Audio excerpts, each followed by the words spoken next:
बसपा की बारी आई, अब बसपा की बारी। जब बाबा साहब को संविधान की ड्राफ्टिंग कमेटी का चेयरमैन बनाया गया, उस समय 3 प्रमुख तौर से समस्याएं उनके सामने थी, जिस वजह से संविधान के निर्माण में समय लगा।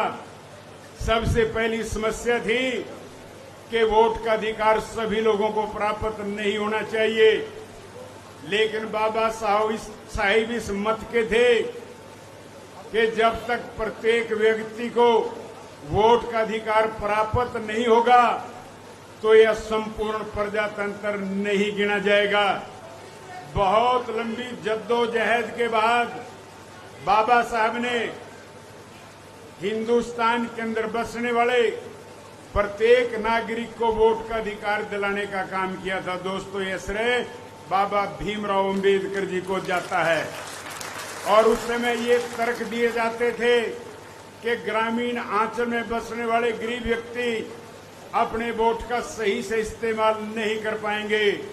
तो बाबा साहब ने कहा कि यदि आप उनको मौका ही नहीं दोगे तो वो वोट डालना और इसका इस्तेमाल करना कैसे सीखेंगे। तो दोस्तों, जो बाबा साहब की सोच थी, आज वो पूरी तरह से एक सफल प्रजातंत्र कहलाती है। जो लोग सोचते थे और इस चीज की मुखालिफ करते थे कि ग्रामीण अंचल के लोग वोट नहीं डाल पाएंगे, आज ग्रामीण अंचल में प्रजातंत्र पूरी तरह से सफल है। 75 से 80% लोग अपने मत का इस्तेमाल करते हैं, और जिन शहरों को वोट का अधिकार देना चाहते थे उनमें केवल 40 या 42% लोग अपने मत का इस्तेमाल करते हैं। और दोस्तों, इसके साथ ही बाबा भीमराव जी के सामने एक समस्या थी कि देश के अंदर कौन सी भाषा होनी चाहिए। बहुत ही जद्दोजहद के बाद बाबा साहब ने निर्णय लिया और सबको मनाया कि प्रत्येक प्रांत के अंदर उनकी अपनी अपनी प्रांतीय भाषाएं प्रदेशों का काम चलाने के लिए लागू होंगी।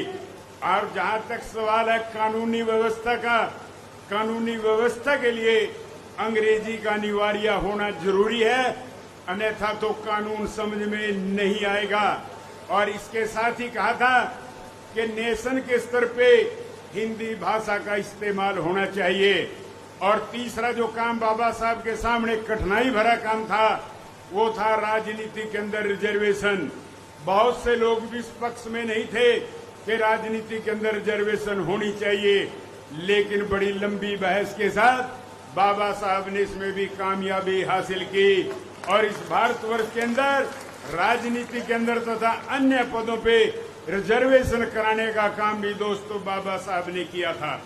और साथियों, इसके साथ ही मैं बताना चाहूंगा कि इस देश के अंदर जो कानून बनाए थे, जो संविधान के अंदर सुविधाएं दलित को, पिछड़े को, कुचले वर्ग को दी थी, उनको अमली जामा पहनाने का काम स्वर्गीय चौधरी देवीलाल जी ने किया।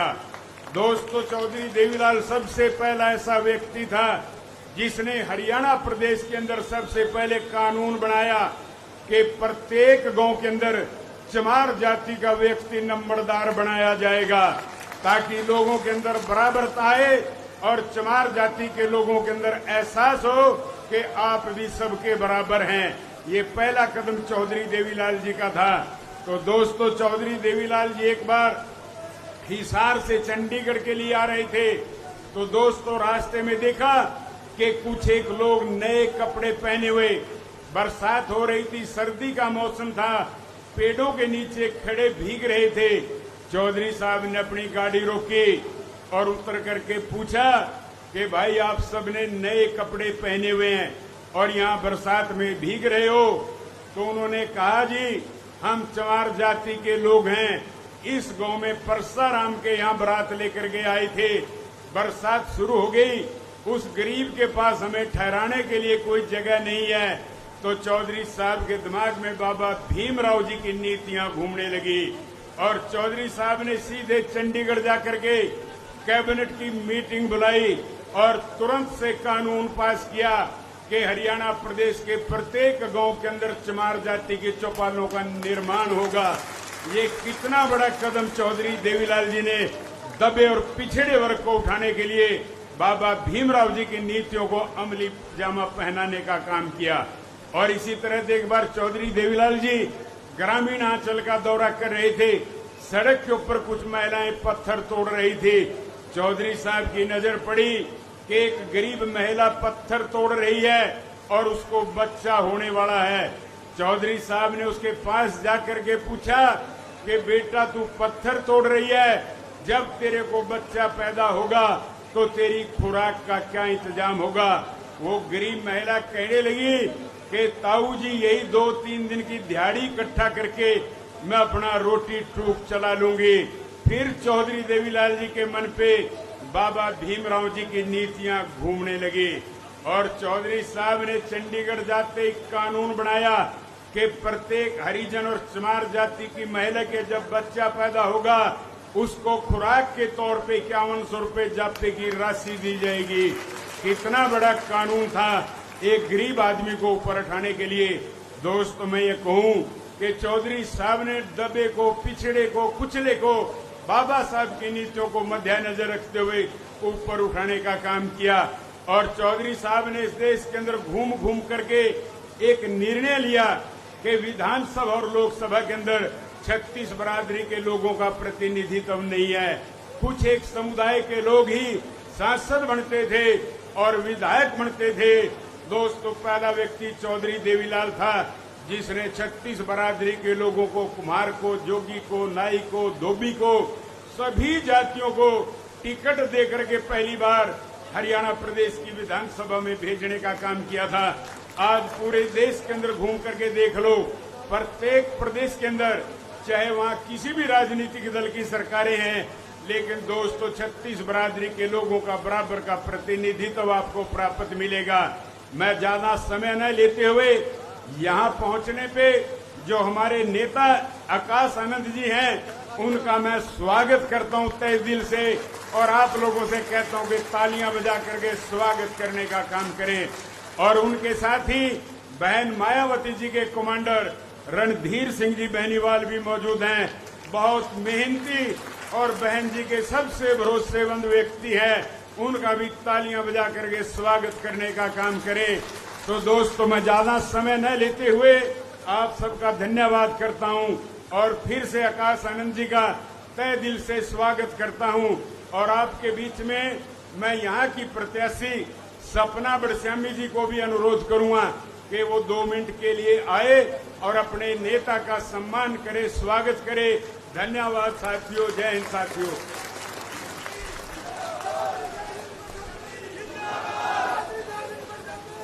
आप सभी को राम राम जी, राम राम, राम राम जी। आप सभी का बहुत बहुत धन्यवाद। और पहले तो हमारे हरियाणा की राजनीति के उभरते सितारे आकाश आनंद जी, मायावती जी, बहन मायावती जी के उत्तराधिकारी, आपका भी जी मैं बहुत बहुत धन्यवाद करती हूँ। अपना प्यार आशीर्वाद देने आप मुझे आए। और आप सभी को बताना चाहूंगी जी,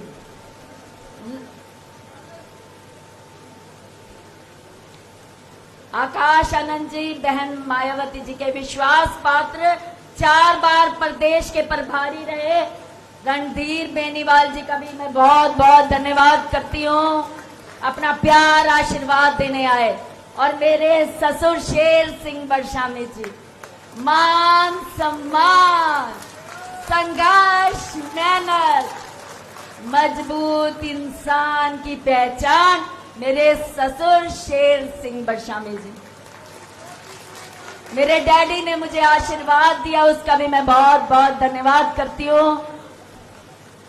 बसपा के प्रदेश अध्यक्ष, प्रदेश महामंत्री श्रीमती शकुंतला जी, आंटी आप साथ आओ जी। आंटी मेरे साथ हल्के के सारे गांव जाके आई हैं। हमारी आंटी बहुत मेहनती है, शकुंतला आंटी जी, बहुत प्यार दिया मुझे, बहुत आशीर्वाद दिया।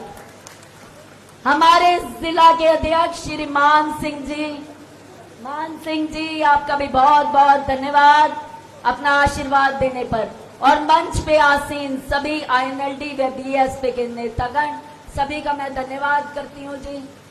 और लाडवा हल्के के हर गांव से मेरी माता, मेरी बहनें, बच्चे, पिता तुल्य कार्यकर्ता साथियों का स्वागत करती हूँ। राम राम जी।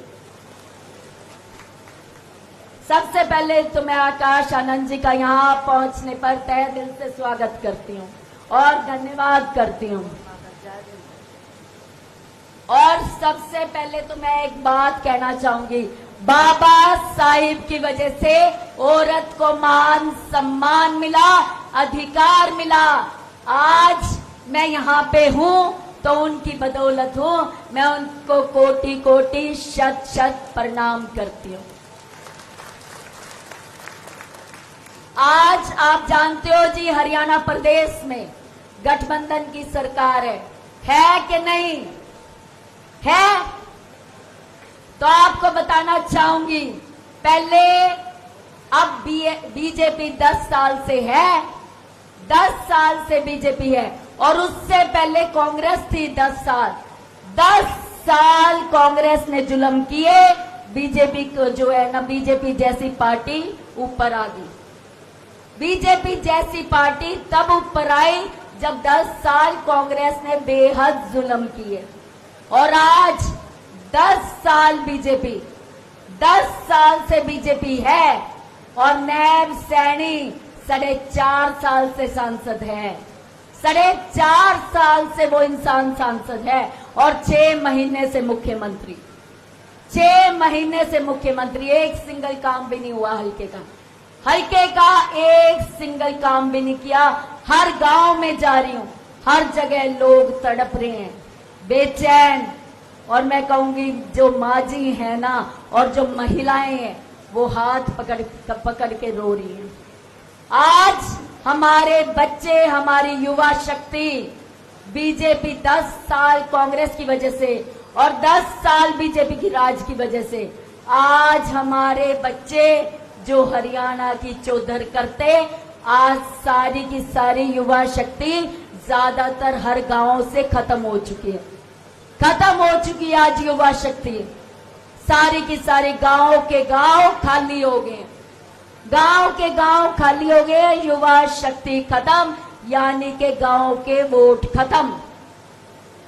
आपको बताना चाहूंगी जी, महिलाएं, माँ और दादी तो एक ऐसी चीज थी जो अपने बच्चों के लिए किसी पे निर्भर नहीं रहती थी, नहीं रहती थी बिल्कुल भी, क्योंकि वो अपने हाथ से अपने बच्चों को देना पसंद करती थी। आज हर गांव में जाती हूँ, मैं कहती हूँ कि जहां आप ये देखो, हर गांव में ऐसे हालात बन गए हैं, संस्कार भी पड़ोसी कर रहे हैं, पड़ोसी कर रहे हैं। ऐसे हालात ला दिए, युवा बेरोजगार रखे ताकि वो विदेश का रुख अपना लें और युवा शक्ति खत्म हो जाए। यहां से युवा शक्ति खत्म। किसी भी हर गांव में गई, कोई सफाई की व्यवस्था नहीं, कोई, मैं कहती हूँ, जोड़ का पानी सड़कों पे, जोड़ का पानी सड़कों पे, कोई बिजली की सुविधा नहीं, हर जगह त्राही त्राही मच रही है। 6 महीने से ये इंसान मुख्यमंत्री है, और मुख्यमंत्री अगर एक दौरा भी कर लेना, एक सिंगल दौरा भी, गांव के गांव, शहर के शहर, तस्वीर बदल जाती है, उनकी तस्वीरें बदल जाती हैं।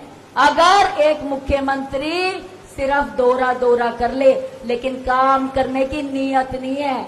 हाथ जोड़ सकता है वो इंसान, पैर पकड़ सकता है वो इंसान, लेकिन लोगों के काम नहीं कर सकता, काम नहीं कर सकता। आज इनकी बारी आई तो ये हाथ जोड़ के खड़े हो गए, आज इनकी बारी आई, हाथ जोड़ के खड़े हो गए। और जब हमारी बारी थी, तब आपको बताती हूँ ये क्या करते थे, डंडों से काम, डंडों से काम।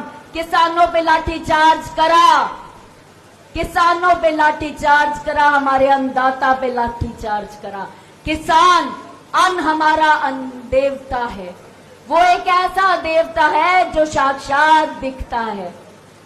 आपको बताना चाहूंगी, हमारे अन्नदाता का, बड़े बुजुर्गों को बच्चों के हाथ से पिटवा दिया, आज मैं युवा शक्ति को कहना चाहूंगी, थारे बड़ों का अपमान किया, आज बदला लो। जितने के जितने युवा हैं, आपको बताती हूँ, जब इनको जरूरत होती है तो हाथ जोड़ के आ जाते हैं, और जब हमें जरूरत होती है तो डंडों से काम लेते हैं। सरपंचों को मारा, सरपंचों पे लाठीचार्ज। सरपंच हमारे मान सम्मान की पगड़ी थे, सरपंच हमारे मान सम्मान की पगड़ी होते हैं, उन पे भी लाठीचार्ज। आप एक बात बताओ, जब सरपंचों को डंडों से पीटा जाएगा तो गांव की आवाज कौन उठाएगा? सरपंच क्या डंडे खाने के लिए बनेंगे? महिलाओं से मैं कहना चाह रही हूं, आज नारी शक्ति का उदाहरण दे दो। नारी शक्ति, नारी शक्ति, नारी शक्ति। आज महिलाएं अपनी लड़ाई खुद लड़ेंगी। आज अपने बच्चों के लिए लड़ो। बच्चे बेरोजगार रहे और वो हरियाणा के चौधरी थे जो यहां से चले गए। आज उस लड़ाई को लड़ो। युवा जो है आज बड़ों के अपमान की लड़ाई लड़े, आपके बड़ों के अपमान की लड़ाई लड़े। महिला अपने बच्चों की लड़ाई लड़े, युवा अपने बड़ों की लड़ाई लड़े, मान सम्मान की लड़ाई लड़े। आज बदला लो। हमेशा ना इनके आगे हाथ फैलाओ, ना रो, ना निंदा करो। आज आपका टाइम आया है, बदला लो। बदला लोगे पक्का? बरसामी आर्मी तैयार है, बरसामी आर्मी तैयार है। जिंदाबाद। मेरे ससुर शेर सिंह बरसामी जी ने हमेशा मान सम्मान किया, संघर्ष किया। आज मुझसे सब कहते हैं कि भाई आप इतनी मजबूती से कैसे खड़े हो? अरे मेरे ससुर ने मान सम्मान, मेहनत, संघर्ष करी और ठोक के लोगों के काम करे, अपने हलके की आवाज उठाई। आज ये जो मैं ऐसे मजबूती से खड़ी हूं, मेरे ससुर शेर सिंह बरसामी जी की वजह से, मेरे डैडी जी। आप सभी से कहना चाहूंगी, आज अपना आशीर्वाद दो, प्यार दो, और चश्मे के निशान पे 5 तारीख को 5वें नंबर पे चश्मे का निशान है। साथ दो, आशीर्वाद दो। आपने प्यार दिया, मान सम्मान दिया, आप सभी लोगों का बहुत बहुत धन्यवाद।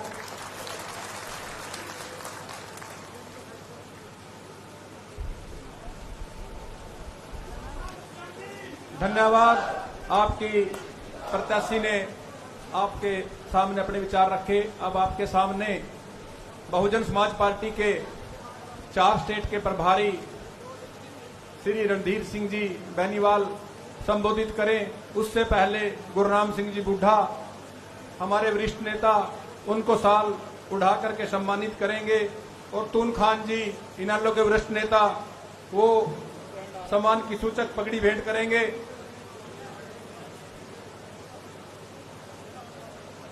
गुरनाम सिंह जी बुढ़ा आदरणीय श्री रणधीर सिंह जी बेनीवाल को साल भेंट करके सम्मानित कर रहे हैं। यहां आज इस गठबंधन की रैली में पहुंचने पर आप सभी हल्का वासियों की तरफ से श्री गुरनाम सिंह जी बुढ़ा ने साल भेंट की और इनालो के वरिष्ठ नेता तून खान जी ने आप सभी की ओर से पगड़ी पहना करके सम्मानित किया। अब आपके सामने बहुजन समाज पार्टी के वरिष्ठ नेता एवं 4 स्टेट के प्रभारी आदरणीय रणधीर सिंह जी बेनीवाल आए और अपना संबोधन दें।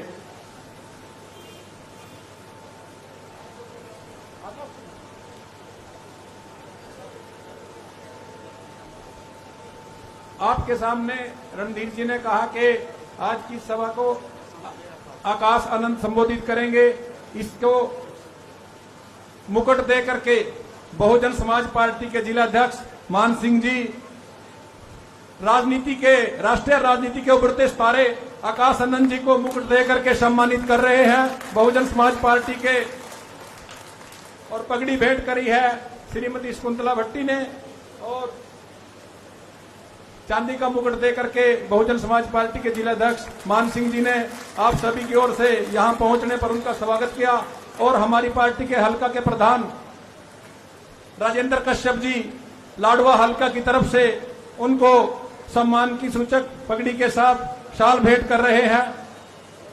आपके हलका प्रधान राजेंद्र कश्यप जी राष्ट्रीय राजनीति के उभरते हुए सितारे बहुजन समाज पार्टी के युवा नेता आकाश आनंद जी को प्रवीण बोध जिला प्रभारी जसवंत मेहरा जी भी साल उड़ाकर सम्मानित करना चाहते हैं। पूर्व चेयरमैन ब्लॉक समिति सरदार जसवंत सिंह जी मेहरा, पूर्व चेयरमैन ब्लॉक समिति लाडवा भी साल उड़ा के सम्मानित करना चाहते हैं। कुछ ये क्या करेंगे?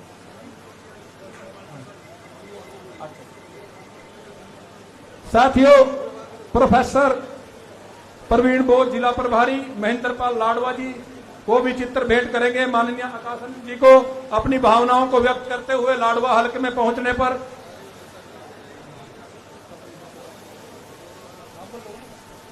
आपके सामने बहुत ही वरिष्ठ नेता बहुजन समाज पार्टी के 4 जिलों के प्रभारी, 4 स्टेटों के प्रभारी और बहन कुमारी मायावती के सबसे विश्वास पात्र रणधीर सिंह जी बेनीवाल आपको संबोधित करेंगे। मेरा सभी साथियों से निवेदन है गठबंधन के मंच की व्यवस्था को बनाए रखें और आपके सामने श्री रणधीर बेनीवाल जी आपको संबोधित करेंगे, जो बहन कुमारी मायावती जी का संदेश लेकर के आपके बीच में आए हैं। धन्यवाद। सभी साथी कृपया करके मंच की व्यवस्था को बनाए रखें। जो अपनी भावनाएं व्यक्त करना चाहते हैं वो आराम से ऐसे स्टेज की व्यवस्था पर डिस्टरबेंस ना करें। सभी साथियों से मेरा अनुरोध है, गठबंधन के सभी साथियों से, कि कृपया करके मंच की व्यवस्था को बनाए रखें और पीछे जो साथी अपनी भावनाएं व्यक्त करना चाहते हैं वो आराम से अभी आपके सामने राजकुमार जी हल्का प्रधान और उनके साथी साहब सिंह जी, ताराचंद जी उमरी से आए हुए हैं जो हमारे बहुजन समाज पार्टी के साथी हैं, वो भी पुष्प गुच्छ भेंट करके उनका लाडवा हलका में पहुंचने पर अभिनंदन करना चाहते हैं। मैं सभी कार्यकर्ता साथियों से, वरिष्ठ नेताओं से अनुरोध करूंगा कि जो अपनी भावनाएं व्यक्त कर चुके हैं वो कृपा करके पीछे आकर के अपनी जगह बैठ जाएं ताकि हम इस मंच को सुचारू रूप से चला सकें। और चंद ही मिनटों में आपके बीच में आकाश आनंद जी आएंगे।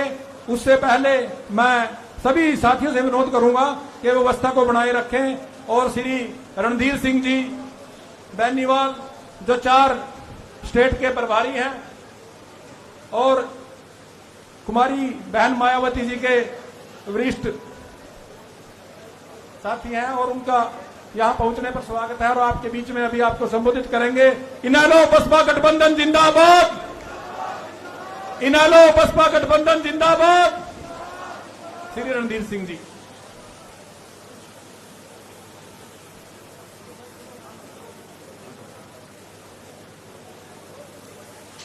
भाई व्यवस्था बनाओ, थोड़ी व्यवस्था।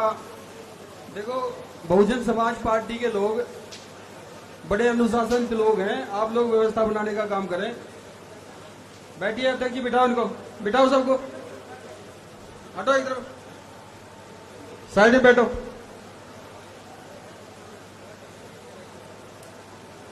बाबा साहब भीमराव अम्बेडकर, मान्यवर साहब श्री काशीराम जी को नमन करते हुए चौधरी देवीलाल जी को अपना सम्मान पेश करते हुए देश के सबसे बड़े सूबे उत्तर प्रदेश की 4 बार रही मुख्यमंत्री आदरणीय बहन कुमारी मायावती जी को अपना आदर्श नेता मानते हुए आज इस मंच पर उपस्थित मुख्य अतिथि के रूप में बहुजन समाज पार्टी के एकमात्र उत्तराधिकारी आदरणीय श्री आकाश आनंद जी पहुंच चुके हैं। इनके लिए मैं जोरदार तालियों की गड़गड़ाहट से स्वागत चाहता हूं। सम्मानित साथियों, तालियों में कंजूसी ना करो, तालियां चंडीगढ़ की कुर्सी तक आवाज पहुंचनी चाहिए। कि बड़सामी के यहाँ एक जलसा हो रहा है और वहां से मुख्यमंत्री को हराने का काम आप लोग कर रहे हैं। ये आवाज पहुंचनी चाहिए वहां तक। पिछले लोग तालियां नहीं बजा रहे, खाली बैठे हैं। सम्मानित साथियों, आलकस उतार दो। आपको जंग में कूदने का समय है, युद्ध में कूदने का समय है। ये लड़ाई बच्चा बूढ़ा जवान सबकी है, ये लड़ाई किसी एक की नहीं है। इस लड़ाई में भारतीय जनता पार्टी को हराने के लिए और कांग्रेस को हराने के लिए ये गठबंधन हुआ सम्मानित साथियों। और ये गठबंधन पवित्र गठबंधन है। ये गठबंधन बराबरी का दर्जा देने के लिए गठबंधन है। ये गठबंधन आपके अधिकारों को दिलाने के लिए गठबंधन है सम्मानित साथियों। ये गठबंधन आपके बच्चों के भविष्य को बनाने के लिए गठबंधन है। इस गठबंधन में मंच पर उपस्थित शेर सिंह बड़सामी जी, जो बड़े ताकत से और मजबूती से चुनाव लड़ने का काम कर रहे हैं सम्मानित साथियों, इनके लिए भी जोरदार तालियों से स्वागत। आपके बीच में सपना बड़सामी जी, जो इस क्षेत्र से चुनाव लड़ रही है सम्मानित साथियों, और उनके विचार हमने सुने, बड़े ताकत और जोश के विचार है सम्मानित साथियों। इसी जोश और खरोश के साथ वो आपके बीच में जब विधायक बन करके आएंगी, इसी जोश और खरोश के साथ आपका विकास करने का काम करेंगी।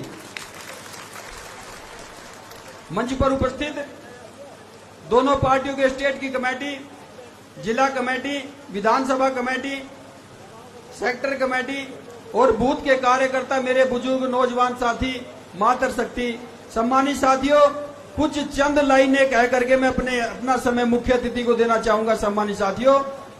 एक समय था सम्मानित साथियों कि हमें अधिकार मिलने का काम होता था। जिस टाइम पे हमारी बहुजन समाज पार्टी की सरकार उत्तर प्रदेश में चल रही थी सम्मानित साथियों, 4 बार की सरकार उत्तर प्रदेश में बहन जी की चली और हमें अधिकार मिलने का काम हुआ सम्मानित साथियों। इसी तरह आपके बीच में सम्मानित साथियों, चौधरी देवीलाल जी ने जिस टाइम पे यहाँ पे सरकारें चलाई, श्री ओम प्रकाश चौटाला जी ने सरकार चलाई सम्मानित साथियों, आपको अधिकार मिलने का समय हुआ। और सम्मानित साथियों, अब अधिकार नहीं मिल रहे, अब हमें केवल रूंगा मिल रहा है। रूंगा, आप रूंगा समझते हो? रूंगा समझते हो ना सम्मानित साथियों? हमें रूंगा मिल रहा है। रूंगा कैसा होता है सम्मानित साथियों? रूंगा वो होता है कि कांग्रेस और बीजेपी के लोग, इनमें से जो आरएसएस के लोग हैं, वो लोग हमें अधिकार देना नहीं चाहते। उनसे ही भारतीय जनता पार्टी की सरकार चलती है। वो अधिकार नहीं देना चाहते, रूंगा देना चाहते हैं। रूंगा उसे कहते हैं सम्मानित साथियों। जब हम छोटे छोटे थे, हमारी माँ कहा करती थी, जा भाई दुकान पे से सामान ले आ, ये 2 रुपए की दाल लेकर के आ, और वहां पे लाला जी के यहाँ आप जाओ और 2 रुपए की दाल लेकर के आओ। हम माता जी को कहते थे, लाओ माता जी 2 रुपए, हम जाते हैं दाल लेकर के आते हैं। हम दौड़े दौड़े दुकान पे जाते थे, और जब वहां से आते थे सम्मानित साथियों, आने से पहले वो लोग हमें रूंगा देने का काम करते थे। मूंगफली की गिरी, मरमुरे के दाने, बरमंडा, ऐसी चीजें हमें देने का काम करते थे सम्मानित साथियों। हम छोटे छोटे बच्चे थे और हम लोग घर आते थे दौड़े दौड़े, और अपनी माता जी को कहते थे, माता जी कुछ और मंगाना तो बताओ, क्योंकि हमारी जिम्मेदारी नहीं थी कि हम घर में अनाज डाल करके दें, हमारी जिम्मेदारी नहीं थी कि घर में सामान ला करके दें, लेकिन हमें दुकान पे जाने का फिर भी शौक था। क्योंकि शौक इसलिए था कि दुकानदार ने हमें पटा रखा था सम्मानित साथियों, रूंगे में पटा रखा था। इसलिए सम्मानित साथियों, हमें नहीं पता था कि ये रूंगा हमारे ही पैसे से कटौती करके दिया जा रहा है। आपका पैसा, आपके अधिकार और आपको नहीं मिल रहे सम्मानित साथियों। ये सरकारें आपको केवल रूंगा देने का काम कर रही है, और उस रूंगे में आप लोग सम्मानित साथियों, बहुत सारे हमारे गरीब भाई, बहुत सारे हमारे मजदूर भाई, वो जो छोटा छोटा अनाज मिलता है, अभी आपके बीच में आकाश आनंद जी बताने का काम करेंगे। छोटे छोटे अनाज हर महीने दे करके सम्मानित साथियों 500-600 रुपए का अनाज दे करके उनको खुश करने का काम किया जा रहा है। आज हमारे मजदूर भाई, आज हमारे मजदूर भाई, गरीब भाई, जो छोटे छोटे अनाज से, राशन के कोटे से लेकर के जो खुश कर रही हैं सरकारें सम्मानित साथियों, ये रूंगा है। इस रूंगे में आपको प्रसन्न नहीं होना, इस रूंगे से आपको खुश नहीं होना। आपको अधिकार चाहिए। उस अधिकार कैसे मिलेंगे? अधिकार तब मिलेंगे आपको जब सपना बड़सामी को यहाँ से जिता करके आप चंडीगढ़ भेजने का काम करेंगे, तब आपके अधिकार मिलेंगे सम्मानित साथियों। अधिकार कब मिलेंगे आपको? अधिकार तब मिलेंगे जब आप लोग अभय चौटाला को मुख्यमंत्री बना करके चंडीगढ़ की कुर्सी पे बिठाने का काम करेंगे। सम्मानित साथियों, अधिकार कब मिलेंगे? अधिकार तब मिलेंगे आपको जब ये नीला झंडा और हरा झंडा आप चंडीगढ़ की कुर्सी पर लगाने का काम करेंगे, तब आपके अधिकार सुरक्षित होंगे। सम्मानित साथियों, इसलिए कहना चाहता हूं सम्मानित साथियों, बहुत अपना पूरा समय मैं अपने मुख्य अतिथि जी को देना चाहूंगा। सम्मानित साथियों, इसलिए अपनी बात को मैं ज्यादा न कहते हुए आप लोग रात दिन एक ही सब्जेक्ट सोचें। आपके सपने में भी अगर कोई आए तो चश्मे का चुनाव चिन्ह यहाँ से आना चाहिए। अगर आप लोग दिन में काम करें, रात में करें, गली में करें, मोहल्ले में करें, किसी भी टाइम आपको अगर कोई चीज आपके सपने में आपके दिमाग में बुनी जाए, वो केवल चश्मे का चुनाव चिन्ह यहाँ पे होना चाहिए। सम्मानित साथियों, और जिन जगहों पे आपकी रिश्तेदारी दूसरी विधानसभाओं में जहाँ पे हाथी का चुनाव चिन्ह है, सम्मानित साथियों, उन रिश्तेदारों को भी आप लोग फोन करके कहें, अपने रिश्तेदारों को, अपने सगे संबंधियों को, अपने मित्रों को आप लोग फोन करके कहें कि भाई जहाँ जिस चीज जो बराबर में सीट है, हमारी रदौर सीट, वहां पे हाथी का चुनाव चिन्ह है। सम्मानित साथियों, हमारे प्रदेश अध्यक्ष धर्मपाल टीकरा जी वहां से चुनाव लड़ रहे हैं, अपने रिश्तेदारों को वहां पे कहो सम्मानित साथियों कि उस सीट पे हाथी के चुनाव चिन्ह पे वोट डालने का काम करें। इसलिए सम्मानित साथियों, ये कम्युनिकेशन है, ये तालमेल है, इसी आशा और विश्वास के साथ मैं अपनी बात को खत्म करूंगा। सम्मानित साथियों, कि आप लोग अभी से लग जाएं और इस चर्चा को आप लोग इस कार्य को आगे बढ़ाने का काम करें, और तब दम लें, उस टाइम दम लें जब चंडीगढ़ की कुर्सी पे आप स्थापित हो जाएं, उसको कब जाने का काम कर ले। सम्मानित साथियों, जय भीम, जय भारत, जय दीनदयाल। बहुत बहुत धन्यवाद। आपके इंतजार की घड़ियां खत्म हुई। अब आपके बीच में बहुजन समाज पार्टी की संयोजिका बहन कुमारी मायावती जी के उत्तराधिकारी एवं राष्ट्रीय राजनीति के उभरते हुए सितारे आकाश आनंद जी आपके बीच में आपको संबोधित करेंगे। अनिल बैनी जी, सुखवंत शीतल जी, कलीराम शीतल जी बाबा साहिब का एक चित्र भेंट करके उनको सम्मानित करना चाहते हैं, और एक चित्र वो प्रत्याशी सपना बड़श्यामी को देना चाहते हैं। कृपया करके वो आगे निकल जाएं ताकि मंच की व्यवस्था बनी रहे, वो दूसरी साइड से निकल जाएं। इनालो बसपा गठबंधन जिंदाबाद, इनालो बसपा गठबंधन जिंदाबाद। आपके बीच में आपके इंतजार की घड़ियां खत्म हुई और राष्ट्रीय राजनीति में उभरते हुए सितारे आकाश आनंद जी आपको संबोधित करेंगे। आकाश आनंद जिंदाबाद, चौधरी शेर सिंह बड़श्यामी जिंदाबाद।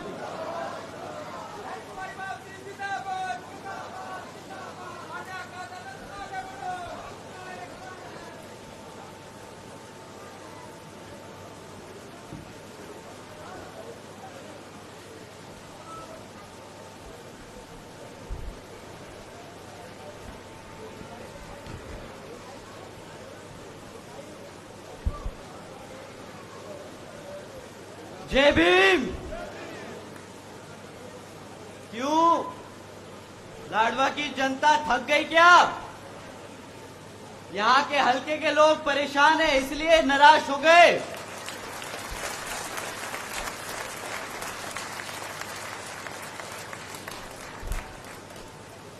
एक बार ऐसा जय भीम दीजिए कि चंडीगढ़ को पता चल जाए। आपके यहाँ जो सामने खड़ा है मुख्यमंत्री, उसको समझ आ जाए कि यहाँ से आपने सपना जी को जिताकर भेजने का मन बना लिया। जय भीम। आज यहाँ मौजूद हमारी सभी माताएं बहनें, हमारे सभी बड़े बुजुर्ग, हमारे सभी युवा साथी जो अपना दिन का इतना कीमती समय निकालकर हम सबको सुनने आए, आप सभी का मैं तहे दिल से धन्यवाद करता हूं। और आज इस विशाल चुनावी जनसभा को सफल बनाने के लिए जो हमारे बसपा और इनेलो के सभी पदाधिकारी एवं नेतागण और हमारी मूवमेंट की जान, हमारे मेहनत कष्ट कार्यकर्ता, आप सभी ने जो दिन रात मेहनत करके यहाँ पर इस चुनावी जनसभा को सफल बनाने के लिए कार्य किया, आप सभी का भी मैं तहे दिल से धन्यवाद करता हूं। साथियों, आप लोगों के बीच में कुछ जरूरी मुद्दे रखने से पहले मैं सबसे पहले अपने सभी संतों, गुरुओं, महापुरुषों को, जिसमें खासकर महात्मा ज्योतिबा फूले, छत्रपति शाहू जी महाराज, नारायण गुरु, पेरियार रामास्वामी जी, बाबा साहब डॉक्टर भीमराव अंबेडकर जी एवं मान्यवर साहब श्री काशीराम जी को नमन करता हूं। साथ ही मैं बहुजन समाज पार्टी के राष्ट्रीय अध्यक्ष व उत्तर प्रदेश की 4 बार रही मुख्यमंत्री व पूर्व सांसद आदरणीय बहन जी के नाम से लोकप्रिय बहन कुमारी मायावती जी को भी तहे दिल से आभार प्रकट करता हूं। साथियों, जिन्होंने अपनी पूरी जिंदगी बामसेफ, DS4 व बीएसपी के जन्मदाता एवं संस्थापक मान्यवर साहब श्री काशीराम जी के बताए हुए रास्ते पर चलकर परम पूज्य बाबा साहब डॉक्टर भीमराव अंबेडकर जी के मानवतावादी व आत्मसम्मान एवं स्वाभिमान के मूवमेंट के कारवा को अपने आजीवन त्याग, तपस्या व कड़े संघर्ष से जारी रखा, उसे एक नई राजनीतिक ऊर्जा दी, शक्ति दी और पहचान दी है तथा उत्तर प्रदेश जैसे विशाल व महत्वपूर्ण राज्य में 4 बार अपनी पार्टी बीएसपी के नेतृत्व में सरकार बनाकर खासकर बहुजन समाज के लिए एक ऐसी मिसाल बन गई हैं, जिससे प्रेरणा लेकर आज जहां करोड़ों लोग हरियाणा में भी सामाजिक परिवर्तन व आर्थिक तरक्की के मिशनरी कार्य से जुड़ चुके हैं। इतना ही नहीं बल्कि मैं खुद भी उनके इस नेतृत्व से प्रभावित होकर यहां बीएसपी मूवमेंट से जुड़ चुका हूं और उनके पदचिन्हों पर चलकर इस मिशनरी दायित्व, कर्तव्य व फर्ज को अपनी आखिरी सांस तक निभाने की पूरी कोशिश करता रहूंगा। साथियों, मैं हमारे alliance partner Indian National Lok Dal के संस्थापक एवं पूर्व उप प्रधानमंत्री श्री चौधरी देवीलाल जी को तहे दिल से नमन करता हूं। साथ ही इनेलो के राष्ट्रीय अध्यक्ष श्री ओम प्रकाश चौटाला जी और इनेलो के राष्ट्रीय महासचिव और हमारे गठबंधन की ओर से हरियाणा प्रदेश के मुख्यमंत्री के उम्मीदवार श्री अभय सिंह चौटाला जी का भी तहे दिल से आभार प्रकट करता हूं। साथियों, आप लोगों के बीच में यहां विधानसभा के कुछ जरूरी मुद्दे रखने से पहले मैं अपने सभी SC/ST भाइयों जो आज यहां इस जनसभा में शामिल हुए हैं, आप लोगों से कुछ जरूरी बात करना चाहूंगा। साथियों, जैसा कि आप जानते हैं, हाल ही में ऑनरेबल सुप्रीम कोर्ट ने एक सब कास्ट कैटेगराइजेशन के बारे में एक जजमेंट पास किया है, जिसके संबंध में आदरणीय बहन कुमारी मायावती जी ने भी प्रेस कॉन्फ्रेंस कर हम सभी भाई बहनों को आगाह करने का काम किया। साथियों, इस जजमेंट के तहत अब राज्य की सरकारें SC/ST के अंतर्गत अपने राजनीतिक लाभ के लिए अपनी मर्जी से किसी भी SC/ST की जाति को आरक्षण का लाभ दे सकती है और अपनी ही मर्जी से उससे आरक्षण का लाभ छीन सकती है, ये कहकर कि इस जाति को अब आरक्षण की जरूरत नहीं क्योंकि वो पैसे से संपन्न हो चुकी है। साथियों, आप सभी जानते हैं, आरक्षण की मूल भावना प्रतिनिधित्व की है, समाज को आगे एक साथ बढ़ाने की है, लेकिन यहाँ पर कांग्रेस और भाजपा और सभी विरोधी पार्टियां बार आरक्षण को गरीबी हटाओ योजना बनाने का काम कर इससे छेड़खानी का काम करते आए हैं।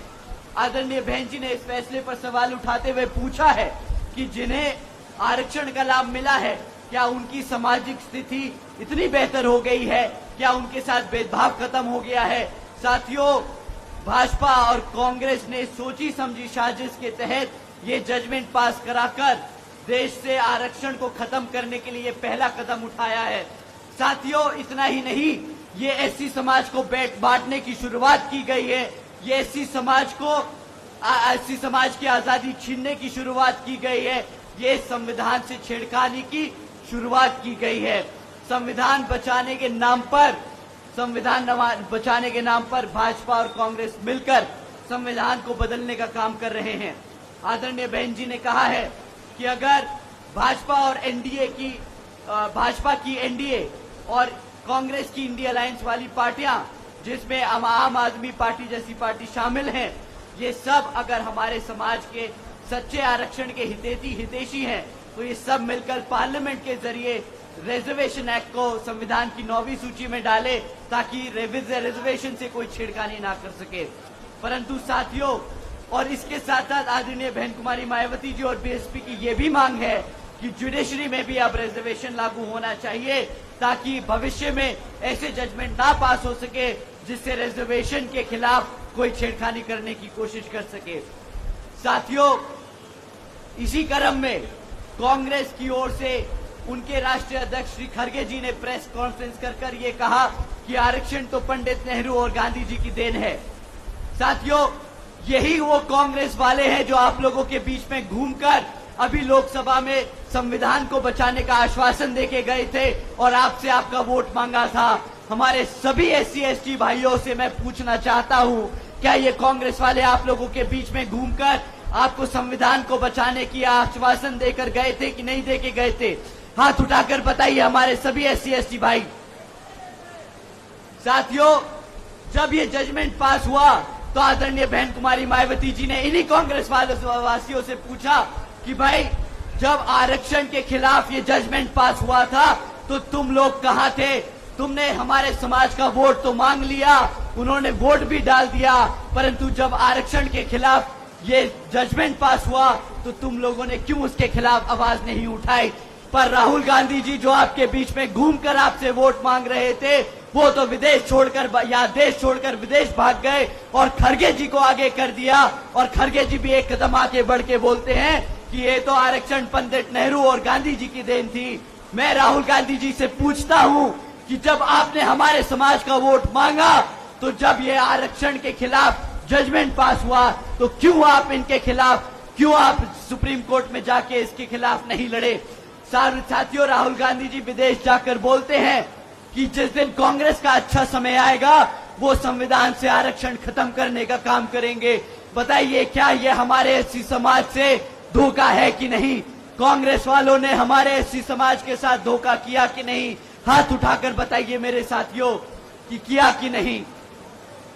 साथियों, इतना ही नहीं, इनके खड़गे जी जो पंडित नेहरू और गांधी जी को इसका श्रेय देते हैं, आरक्षण का श्रेय देते हैं, उनसे मैं पूछना चाहूंगा कि भाई, इन जैसे नेताओं को, जिनको बाबा साहब के संघर्ष नहीं दिखते, जिन्होंने संविधान लिखा और संविधान में हमारे SC/ST और पिछड़े भाइयों के लिए आरक्षण की व्यवस्था तय करी, अगर ऐसे नेताओं को, कांग्रेस को बाबा साहब का आरक्षण नहीं दिखता तो आपको क्या लगता है हमारे समाज के लिए ये लोग आपका वोट लेकर पार्लियामेंट में, विधानसभा में हमारे समाज के लिए लड़ने का काम करेंगे कि नहीं? मैं नहीं समझता कि ये कांग्रेस वाले हमारे समाज के हितैषी हैं। साथियों, ये लोग जो बाबा साहब को नकारते हैं, इन लोगों से दलित या आरक्षण विरोधी तो है ही है। ये लोग दलित इतने विरोधी थे कि जब संविधान कमेटी के सदस्य चुने जा रहे थे तो बाबा साहब जो इस लोकसभा से चुनकर संसद में जाने का काम कर रहे थे, तो पंडित नेहरू और गांधी जी ने वही कॉन्स्टिट्यूंसी को पाकिस्तान का हिस्सा बनाकर उन्हें पाकिस्तान भेजने का काम किया था। साथियों, जिन लोगों से बाबा साहब बर्दाश्त नहीं हुए, आपको क्या लगता है बाबा साहब का संविधान और आरक्षण आपके लिए बर्दाश्त करेंगे ये लोग? कांग्रेस साथियों, कांग्रेस पार्टी आरक्षण विरोधी थी, आरक्षण विरोधी है और आरक्षण विरोधी रहेगी। साथियों, ये कांग्रेस पार्टी जिन्होंने बाबा साहब को भारत रत्न की उपाधि तक नहीं दी, इन्होंने तो मंडल कमीशन की रिपोर्ट भी लागू नहीं करी, ये लोग क्या आपको लगता है हमारे समाज के लिए लड़ेंगे? मैं आज आप लोगों को इस मंच के द्वारा मैं आप सबको बताना चाहूंगा कि राहुल गांधी जी, हुड्डा जी, कांग्रेस दलित विरोधी थे, आरक्षण विरोधी थे, दलित विरोधी और आरक्षण विरोधी हैं, दलित विरोधी और आरक्षण विरोधी रहेंगे। आप सब साथियों, राहुल गांधी जी को और राहुल गांधी जी जैसे नेता जो हमारे आरक्षण को खत्म करने की कोशिश कर रहे हैं, आप सबके माध्यम से मैं उन सबको बता देना चाहता हूं कि संविधान हमारी पहचान है और आरक्षण हमारी आजादी आप जैसे नेताओं को छीनने नहीं देंगे, छीनने नहीं देंगे। साथियों, हमारे समाज के दलित नेता जो कांग्रेस और भाजपा में जाकर हमारे दलित समाज का, हमारे पिछड़े समाज का वोटों का सौदा करते हैं। आज आप उनकी खुद की हालत देख लीजिए। आप सब ने देखा किस तरह ये पार्टी के लोग, जो नेता हमारे समाज से इन कांग्रेस और भाजपा के पार्टियों में रहते हैं, उन्हें आए दिन स्टेज से उतार दिया जाता है, उन्हें कुर्सियों पे नहीं जमीनों पे बिठाया जाता है, उन्हें आए दिन उनके लिए अपशब्द इस्तेमाल किए जाते हैं। साथियों, ऐसे नेताओं से आप सावधान रहना। ये कांग्रेस में रहकर अपने समाज का वोट बांटने का काम कर रहे हैं। इनका खुद का कोई आदर सम्मान नहीं होता तो हमारे समाज का कोई ये सम्मान नहीं दिला पाएंगे। साथियों, कांग्रेस पार्टी तो हमारे समाज के खिलाफ थी ही।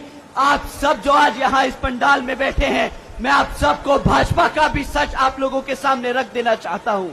साथियों, पिछले 10 साल से भाजपा यहाँ सत्ता में आसीन है, परंतु 10 सालों से आज उनके पास एक काम नहीं जो हमारी जनता को वो गिनवा सके। साथियों, आपके बीच में ये जब भाजपा के लोग आपसे वोट मांगने आएंगे तो आप इनसे 3 सवाल कीजिएगा।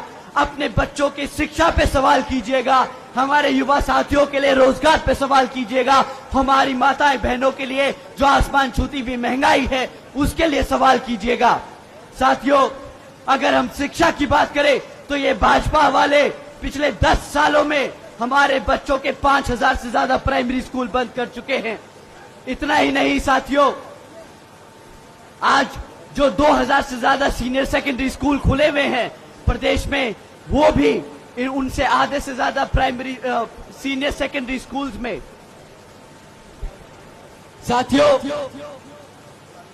2000 से ज्यादा जो प्राइमरी सीनियर सेकेंडरी स्कूल खुले हुए हैं, आज आधे से ज्यादा सीनियर सेकेंडरी स्कूल्स में तो पढ़ाने के लिए टीचर्स भी नहीं है। इतना ही नहीं, हमारे बच्चों के लिए जो 2017 से हमारे SC ST OBC समाज के छात्रों के लिए जो स्कॉलरशिप का पैसा है, वो भी इस भाजपा सरकार ने हमारे बच्चों का पैसा रोक रखा है।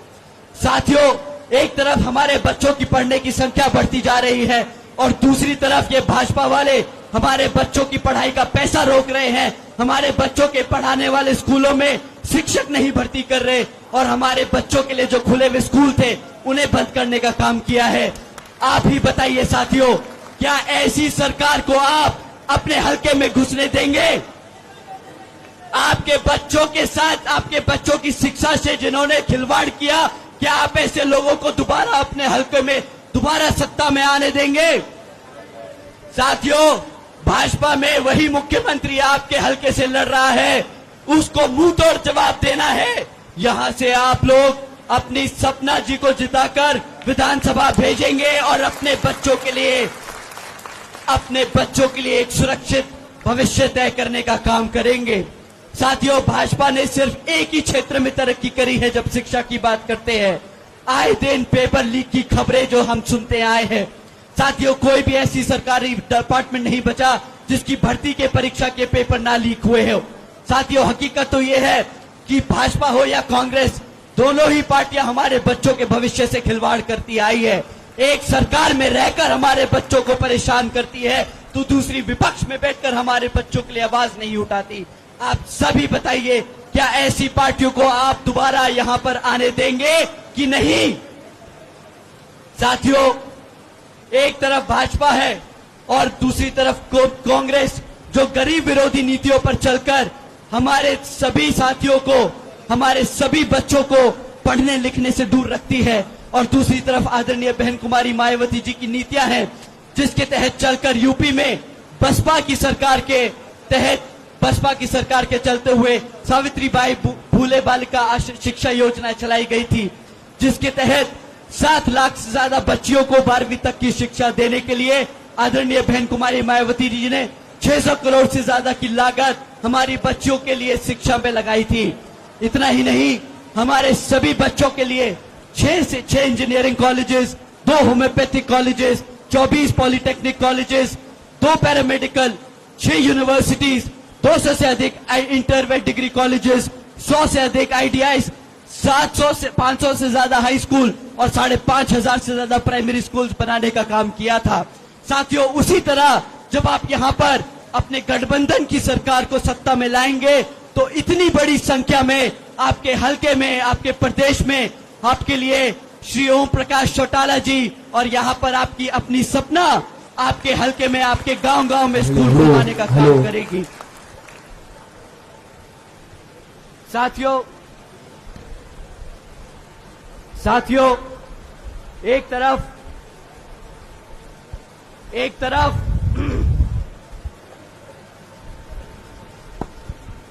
साथियों, आज लगता है माइक हमें बोलने नहीं देगा।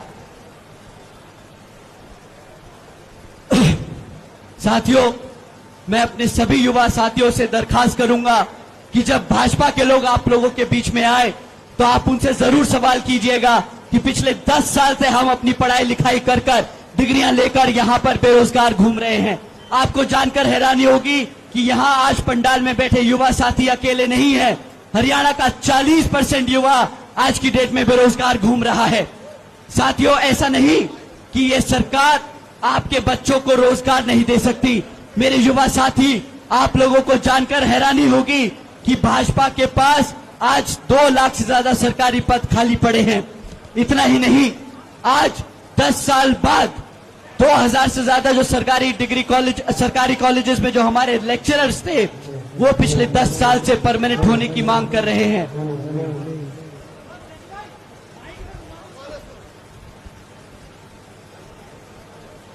साथियों,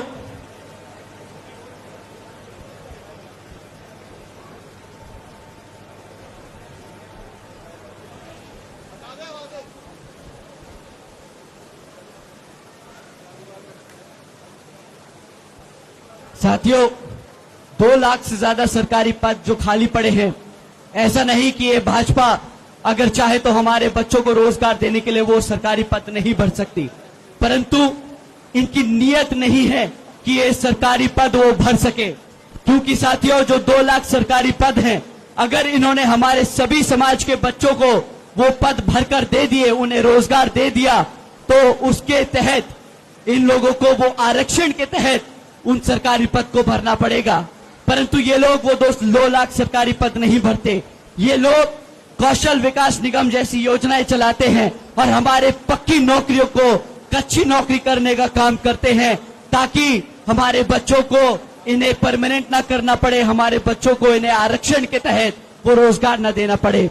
साथियों, एक तरफ भाजपा की सरकार है जो काम करना हमारे बच्चों को ना रोजगार देकर उन्हें आती है, और दूसरी तरफ हमारी आदरणीय बहन कुमारी मायावती जी की सरकार रही, जिसके तहत चलकर बहन जी ने 90,000 से ज्यादा शिक्षकों को रोजगार दिया था, 1 लाख से अधिक सफाई कर्मचारियों की भर्ती की थी, 2 लाख से अधिक जवानों को पुलिस फोर्स में भर्ती किया था और 30 लाख से अधिक हमारे अपर कास्ट समाज के कमजोर भाइयों को विभिन्न सरकारी विभागों में नौकरी देने का काम किया था। साथियों, इतना ही नहीं बल्कि बहन जी के शासनकाल के दौरान बसपा की सरकार ने कृषि एवं संबंधित कार्यों में अपना जो डेली मिनिमम वेज है वो 55 रुपए से बढ़ाकर 100 रुपए प्रतिदिन करने का काम किया था, और अन्य पिछड़े वर्गों की क्रीमी लेयर की वार्षिक आय को भी 3 लाख रुपए से बढ़ाकर 5 लाख रुपए करने का काम किया था। हमारे किसान भाइयों को जानकर अच्छा लगेगा कि साथी बहन जी ने गन्ना खरीदी के दाम भी रातों रात दुगने कर दिए थे। साथियों, बहन जी के गवर्नेंस मॉडल के तहत चलकर यही बीएसपी की सरकार ने प्रदेश के सभी समाज के लोगों को अपने पैरों पर खड़ा कर एक स्वाभिमान से जीने का अधिकार दिलाया था। और अब साथियों, अगर हम यहाँ हमारी महिलाओं के बारे में बात करें, जो यहाँ पर सरकार आप लोगों को महंगाई के नाम पर टरकाती आई है, आज कहती है हम गैस सिलेंडर सस्ता कर देंगे, हम यहाँ पर आप लोगों को मुफ्त में राशन दे देंगे। मैं अपनी माताएं बहनों से पूछना चाहूंगा कि आप माताएं, आप सभी को इनसे सवाल करना है कि भाई अगर आप हमें मुफ्त में राशन या गैस का सिलेंडर भी दे देंगे तो उसकी धनराशि सालाना 12,000 से ऊपर की नहीं हो सकती।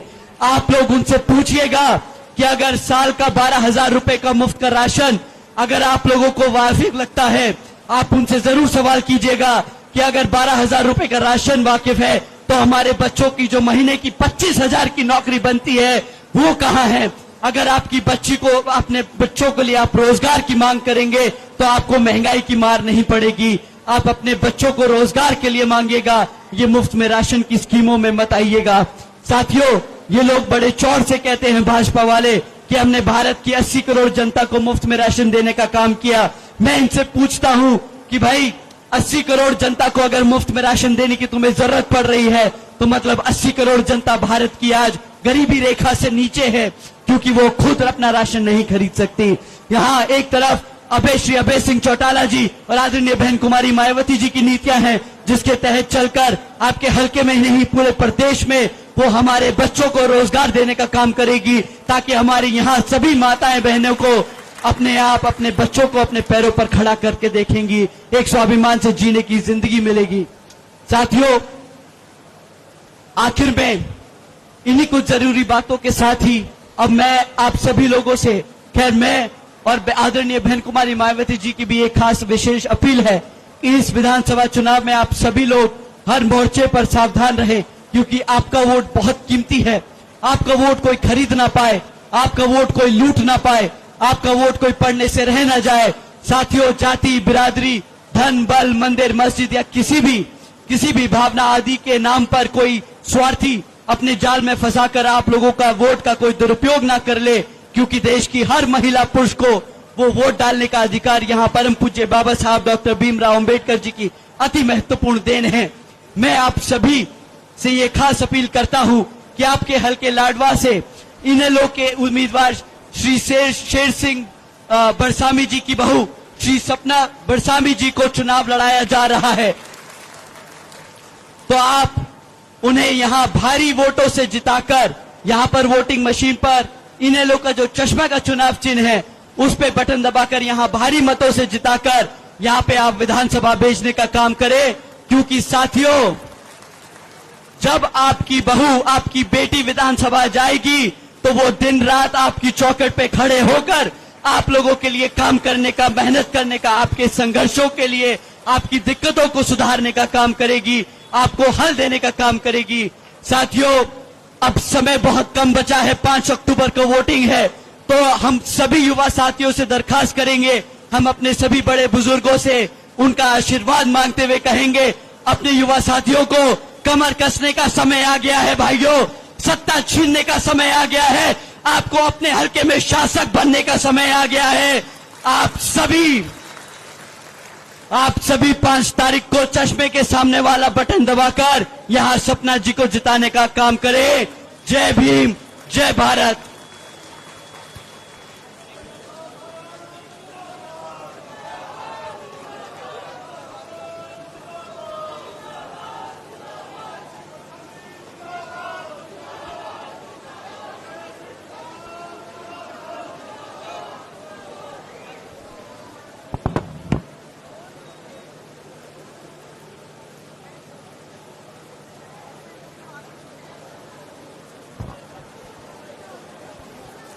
Hello hello hello hello hello hello hello आप सभी आए हुए मेहमानों का बहुत बहुत धन्यवाद कि आकाशानंद जी, रणधीर जी और सभी वरिष्ठ नेताओं ने यहां पर समय निकाल करके अपने कीमती समय में से बरसामी परिवार की ओर से आप सभी का बहुत बहुत धन्यवाद। सभी आए हुए इनेलो बसपा गठबंधन के कर्मठ कार्यकर्ता साथियों का भी बहुत बहुत धन्यवाद।